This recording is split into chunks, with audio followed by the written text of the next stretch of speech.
Welcome, welcome. I am your occasional host, also known as the Doctor of Love, on 361 universes and 3 clinics. Today is a story, a lovely story, an adorable story by the writer L.J. Longo, titled Rose Lemongrass Silver.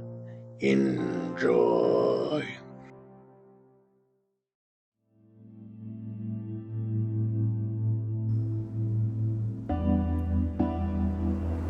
People are suspicious of herbalists with too few plants. When purchasing reality-altering potions and magical tea, customers want to be surrounded by a vibrant indoor jungle. An herbalist's moral fiber is determined by a strenuous watering schedule. Saffron had 3 plants: a rose bush who flowered only when it was most inconvenient, a neurotic lemongrass shrub who wilted at the slightest provocation, and a silver inch hell-bent on world domination. A customer entering Saffron's shop for the first time, likely someone who mistook Saffron for a poisoner after laying eyes on those 3 monstrosities, might have thought there were 4 plants.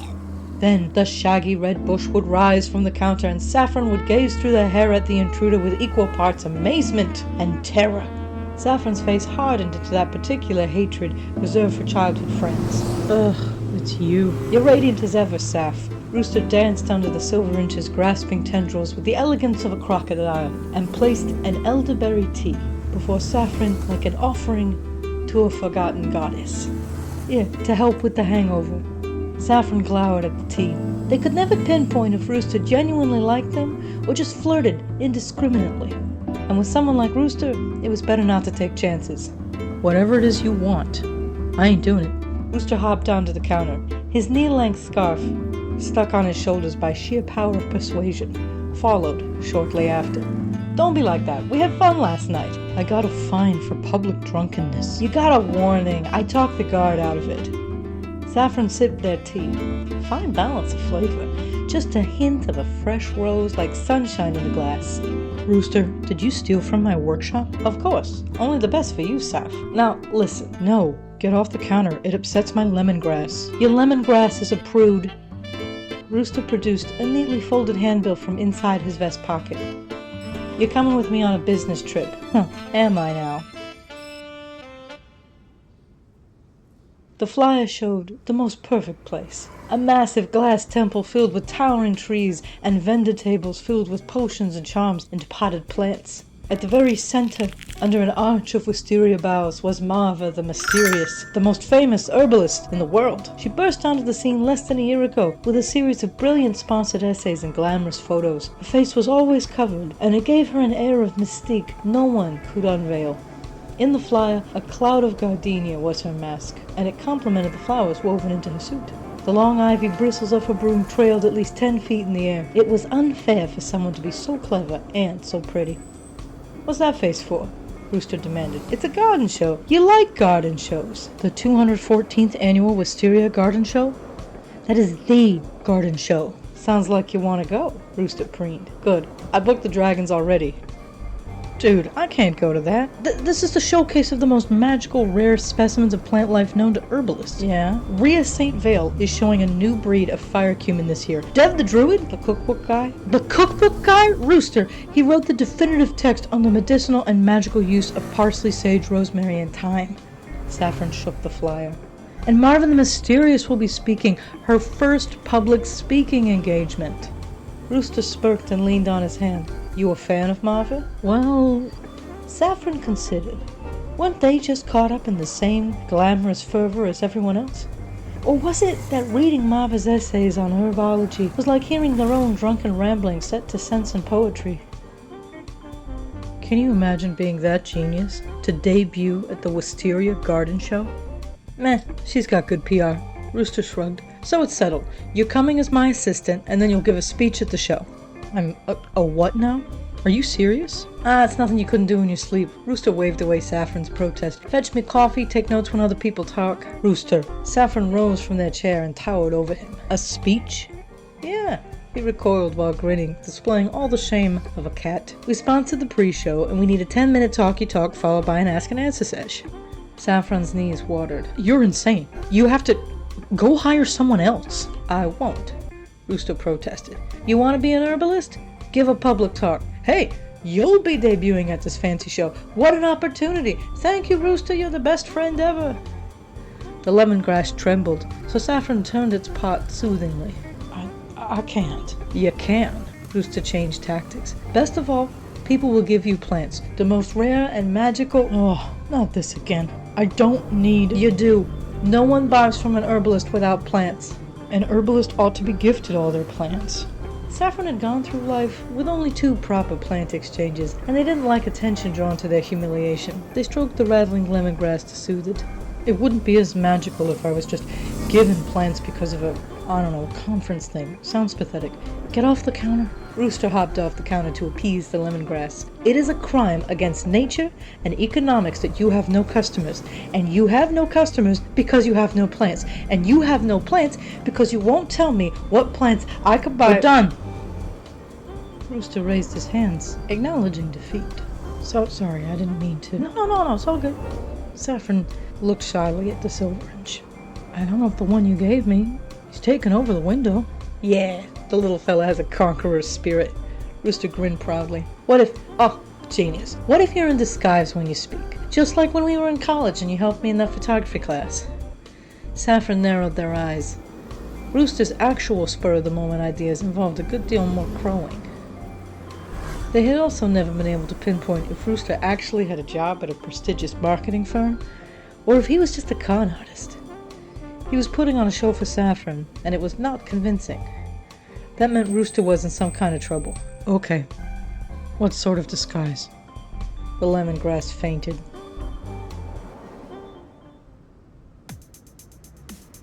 Rooster begged, bribed, and cajoled.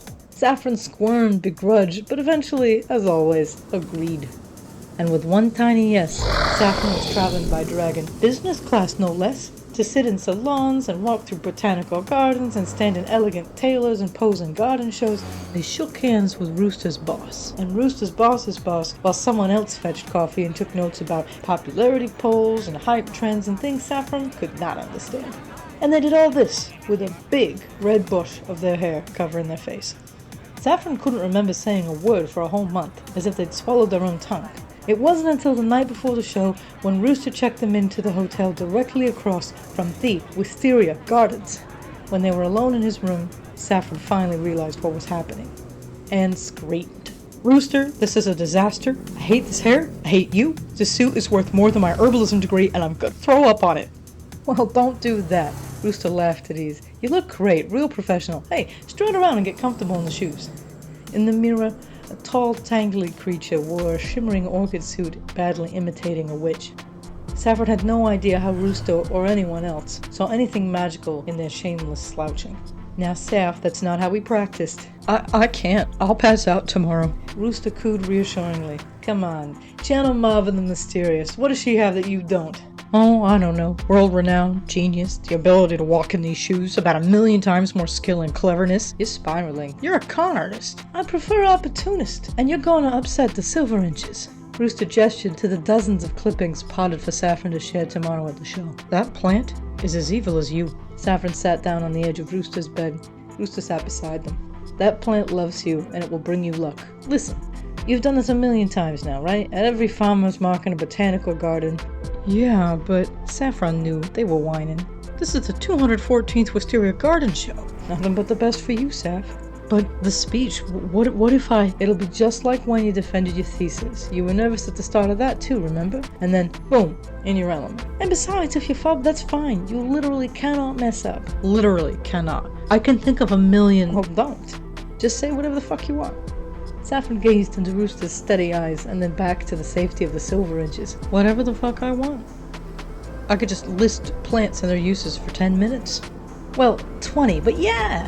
Rooster agreed enthusiastically. If you forget the speech, just recite. That's perfect. Really? Could it be as easy as that? Well, I guess I better go to my room and sleep then. This is your room. We got the same room. But there's only one bed. Saffron gawked for a moment, then rolled their eyes. You asshole. Rooster giggled. It'll just be like those funny stories you like. Only one bed, passionate affair on a business trip. Saffron laughed and ignored his silliness, safer than assuming he was serious. Ha ha. Let's go through the speech one more time then. Sure thing, whatever you need, Saff.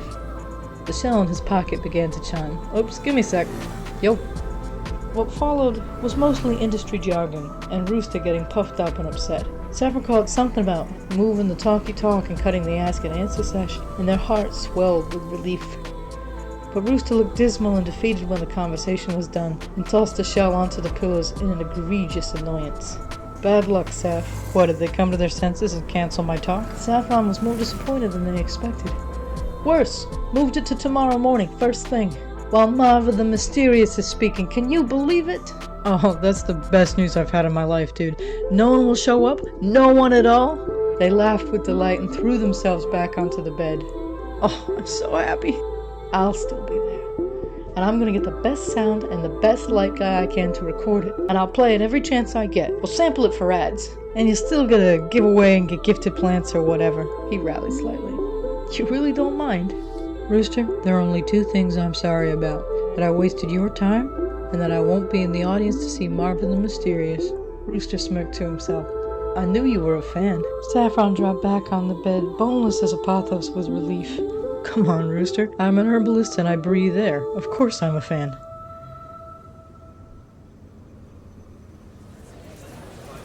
The stage was tiny, and the audience was more eager than Saffron expected. Only about 20 people showed up, but they were all grinning and holding the clippings of Saffron's little silver inch. The recording equipment was enormous. Eyes, like there had to be 12. Far more than Saffron felt their little talk warranted. But there were less people here than at their thesis defense. Only 20 packed in like poppies. 20 people. That was like 40 eyes. And then with those recording things, there might be like 1,000 people on the other side, which would be like 2,000 eyes. All staring as Saffron lost their place in their notes. Howdy. You and me, together today, we will discuss, The poofy hair over their eyes did not help, and no one else probably used notes. Marva the Mysterious certainly didn't, and Rooster said to channel Marva. Plants! Plants, of course! Plants! 214th Annual Wisteria Garden Show! The small audience applauded, and Saffron flinched. It seemed to them that even the walls had cheered. Probably the big auditorium, cheering as Marva entered. Saffron took a deep breath. They were making their debut on the same day, at the same time as Marva the Mysterious. What an amazing thing. Off in the wings, Rooster was the loudest voice cheering. He grinned like things were going super well, even as Saffron stumbled. Today I'm going to talk about the power of plants, of personhood, of personalization of plants, the personality of plants. Whew, what a question. The last silver inch stood on the podium, glistening in the attention of the crowd. Saffron focused on the leaf. Rooster said there was literally no way to fuck up. Just recite plants if worse came to worse. Lemongrass, rose, silver inch. Those are the plants I started with. Saffron smiled at the empty blackness with a tried and true joke. Most useless creatures known to which kind. The rose only blooms if no one's looking. The lemongrass has the vapors. And this beast, well, I gave it to so many of you at this conference today in hopes of sating this plant's megalomania. The silver inch puffed itself up proudly. You've got to lean into the strengths of the gifts you've been given. My rose's petal will never make a love potion, but they work beautifully in a glamour to mask flaws. My lemongrass isn't calming, but he makes the best clarity charms. And this silver inch, Saffron had never taken their eyes off Rooster's gift. He offers good luck and prosperity when displayed in windows, even if he wants to devour everything he touches. Boom, in their element, just like Rooster said. There was thunderous applause, both from Saffron's stage and the rest of the world. Saffron could hear the cheers and the whistles coming from the big auditorium where Marva was speaking, even as they bowed and began to exit. Rooster made frantic gestures which Saffron ignored until they were near enough to hear Rooster hissing, "The ask and answer session's back. Get out there and bow again." Saffron agreed, and Fear did not have time to settle in as the lights came up on the small stage. Someone had set up 2 chairs, and a woman in an elegant peony dress was walking over to them from the audience. "Rooster, that's Rhea." Saffron recoiled into the wings. "Rhea St. Vale." "I know." He kissed their cheek and pushed them forward. "Only the best for you, Saff." "Huh?" Rhea St. Vale had the smartest little paprika Saffron had ever seen, and they could not believe Rooster had somehow tricked her, the Rita St. Vale, into exchanging this plant for that little terrorist. "Oh, Marva, darling, I'm so excited to speak with you tonight and share you with all these people. I adore your theory about the personalities of plants. Can you tell us more about this silvery dream?" Saffron blinked. That was the real Rhea St. Vale smiling at them and holding their puffed-up silver inch. And she had said... Had she called Saffron? "Come now, you mustn't be quite so mysterious, Marva." Rhea St. Vale chuckled at her own joke, as if they were intimate friends. "Who gifted you this silver inch?" Saffron answered with another tried-and-true joke. They could make fun of Rooster all day. "A person who is more peacock than man, with dreams that vastly outpace his reach, just like the plant." Saffron saw Rooster flail in the wings, and couldn't tell if he was ecstatic or annoyed. Rhea St. Vale laughed as if it was the most droll thing anyone had ever said, and even from beyond the walls Saffron could hear the distant sound of amused claps. "Oh, Marva, you're so delightful. What a treat. We were particularly hoping you would elaborate on the opinion you expressed last winter about spiderettes." Those were Rooster's questions. The brilliant bastard. What had Saffron said to make him laugh that one time? "Oh, I don't remember. I was drunk at the time. What did I say?" There was another ripple of laughter, and under the mane of hair, Saffron smiled. Rhea St. Vale touched her bodice and then checked her notes. "Well, now, let's see. That the freshly harvested flower of a spider plant will add potency to spells of opportunity." "Ah, yes." Saffron had been absolutely wasted, hanging on Rooster's arm while they walked through an icy garden. They'd spotted a ruby spider plant flowering in a shop window. Saffron declared it was an omen of opportunity that needed to be seized. They'd been trying to get the courage to kiss Rooster. Or more realistically, trying to give Rooster the courage to kiss them. It hadn't worked. If the spider plant loves you enough to flower, not create spiderettes, that's common, it just means the beast is happy. If it flowers, that is a gift for you. Those petals will add potency. After the garden show, there was a party for all the fanciest people. Obviously, Marva was invited. Saffron did their best to avoid any one conversation, but float mysteriously until they were cornered by Rooster's boss. "You know, none of us thought you were real, Marva. I would put money down that Rupert came up with the concept of your whole cloth, you know? He brought us all these photos." Rooster brought the photos. Saffron thought back to Rooster's first career in college when he was a photographer. He'd made Saffron pose in all sorts of sailor costumes, and since they were so nervous, he'd put their hair over their face or let them cover it with a fan. Just like all those pictures of Marva. "And the copy for your essays." Rooster brought the copy for the essays? No wonder everything Marva had ever written sounded so familiar. Rooster must have listened to Saffron talk and then make sense of it. "We thought Marva was a great ad character, genius campaign. Never thought there was an actual person behind it, you know?" Under the sheet of their hair, Saffron blinked. Rooster had invented Marva whole cloth, but he'd stitched it together out of pieces of saffron. Could it be that Marva the Mysterious was how Rooster saw Saffron? The cactus milk in a suit was still talking. "Anyway, sweetheart, now that we've seen you in action, now that we know you're the real deal, we're gonna get you a senior staff, a real agent, get you away from that pissant. We're gonna make you the most famous woman in the kingdom." "No. Only Rooster." Saffron turned abruptly and walked away. "Turns out, you get to be rude when you're the most famous herbologist in the kingdom."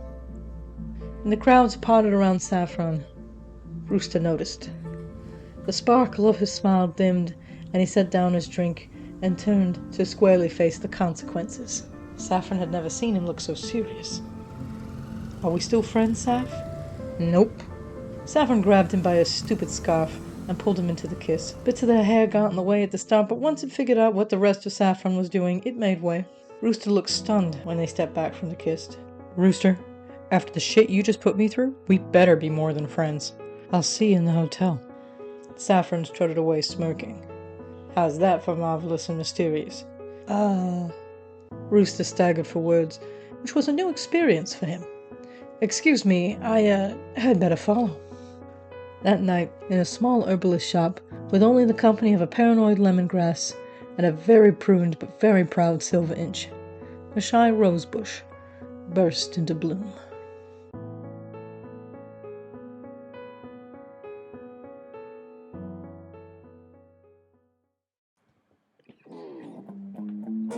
Hiya, I'm LJ Longo. And I'm Lane McLeod Jackson. Honey. And I'm Lane McLeod Jackson. Tales from the chaotic musings of your hosts, two love-struck creatives, Paperback Podcast unveils bi-monthly stories from an eclectic array of genres. Here, we come out of our shells on the odd weeks of each month, hopefully to your delight and probably God's scorn. Welcome and enjoy.